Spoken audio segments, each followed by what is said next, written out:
Hey everybody! What was that?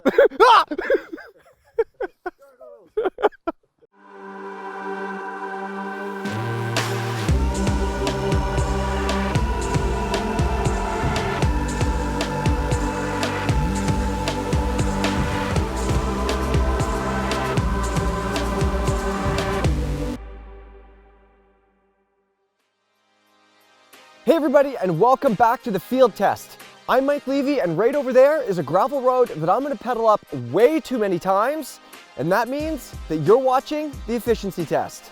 Behind me are 5 of the latest trail bikes and 5 of the latest enduro bikes, and today we're going to try to figure out which one has the most efficient rear suspension design. Sure, most of these bikes have pedal assist switches, but around here and plenty of other places in the world, there's lots of rolling mixed terrain where it's not going to make sense. Now in those moments, I still want a bike that doesn't waste any of the meager watts that I'm putting out. So here's how we're going to figure this out. I've measured out a ½ kilometer course up this steep gravel fire road. 1,338, 1,339, 1,000. Shit! And I've put free lap timing cones at the start and the finish lines. I've got a set of Garmin Vector pedals and a 1030 head unit. Now I've programmed a power zone on that Garmin computer, and the idea there is I'm going to hold the same average watts for every lap up the hill on every bike. Now that should mean that the faster the time, the more efficient the bike. All of the trail bikes are wearing matching tires, and the same goes for the enduro bikes. And of course, they've all been inflated to matching tire pressures. All of the suspension has been set up correctly for my weight, and we're leaving it fully open as well. Now as for that Giant with the live valve suspension, I'm gonna have to do a few laps with it set to its 1 out of 5 most active setting, and then I'm gonna do a few laps set to its 5 out of 5 least active setting, just to be fair. Every bike is gonna get a few runs up our relatively short climb, but remember that the differences you see here are only going to be amplified the longer your ride is. So if you're out there all day, well, then those differences might add up. Now, I know we're not switching wheels and we're not using supercomputers to find out the friction coefficient between my ass and my chamois and taking that into account, but just like the impossible climb, we're out here and hopefully we're gonna learn something from this.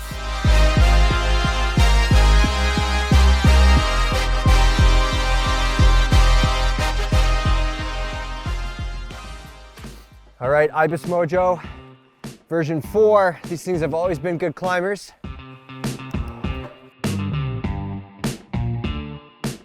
$256 for the Ibis. It feels sportier than that, honestly. But there you go, 256 nominal power, 303, so right in that ballpark again. I think I'm gonna try to knock 3 watts off that. Maybe I'll feel a little better when I get up here. Okay, next up is Giant's Trance X with the live valve. So with this one, we've set the live valve to 1 out of 5, its most active setting for the first attempt.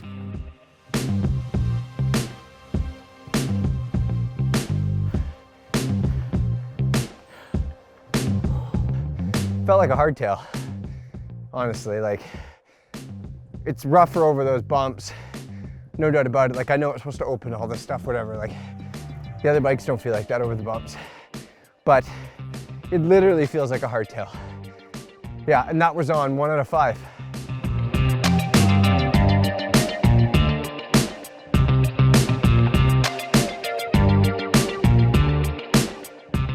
Second lap through, same nominal power. Well, 1 watt lower, 2 minutes, 45 seconds. So, too tired to do math. At 4 seconds back over almost 3 minutes. And that was with it set at a 5 out of 5, so it's most efficient setting. So a few seconds quicker than when it was 1 out of 5. All right, Barney, the big purple trail eater. Let's see how it eats this climb.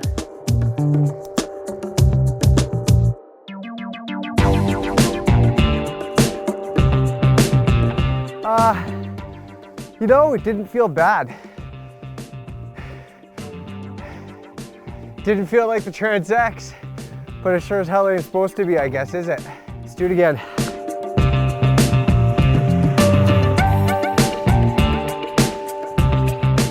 Okay, normalized power, 302 watts, so a couple watts above. Still, didn't really help. 3 minutes, 12 seconds for the P-Train. It felt like a lot more work. All new Specialized Stumpjumper, ditches the horse link, sure feels speedier. Let's see what it's like.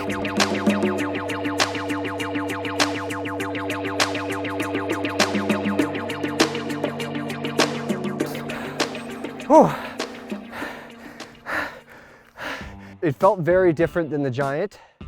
The Giant, even in the least active setting that matched this time, it felt firm. Like you hit the bumps, you feel the bumps. Specialized, definitely way more forgiving.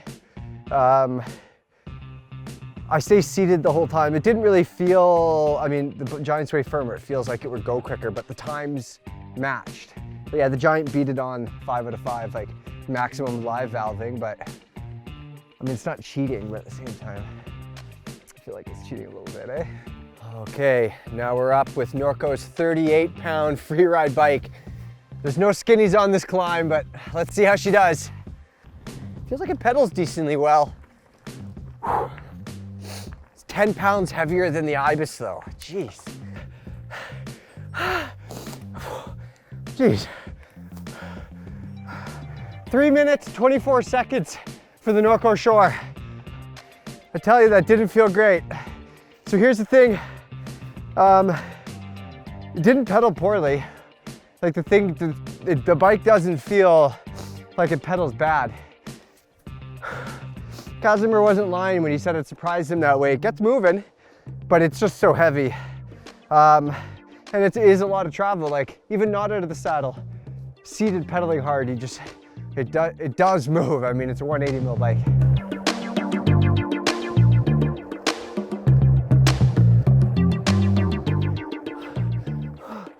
Oh boy. Okay, Rocky Mountain, 304, power, 304.2. This thing, so I rode the Shore just before the altitude. Shore feels a bit chubby. Okay, next up, Propain's Big Spindrift, 180 millimeters.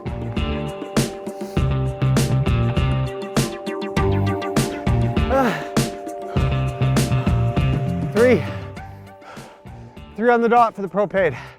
The Spindrift is the chubbiest bike here. It's 180 mil front back, same as that Shore. I can tell you it feels a whole lot better than the Shore going up here. But I think it's just that weight difference, to be honest with you. And yeah, it pedals well in the steep seat angle, and you know, it's got a coil spur shock that's not moving around a whole ton. I mean, I wouldn't want to pedal it all day everywhere. Like, this wouldn't be my only bike, even here in Squamish.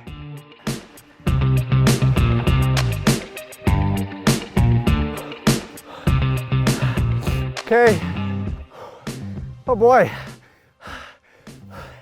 we're getting near the end of it, thank God. Slashed it a 310. Didn't feel terrible, to be honest. It's not moving around a whole bunch, just kind of goes about its way. Nothing feels as good as that, the Giant, of course, the trail bike. And then that Specialized wasn't far behind. So far, the Propain. Nomad time. Okay. Nomad, 254.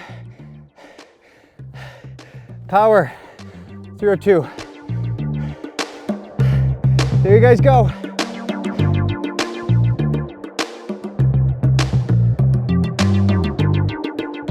I don't know about you guys, but I definitely don't think I need to do any more climbing, and I bet you don't want to watch any more climbing. In fact, I'm not even going to ride a bike home. I'm just going to walk home. I'm out of here. Make sure to like and subscribe to not miss any field test, roundtable reviews, and all those things.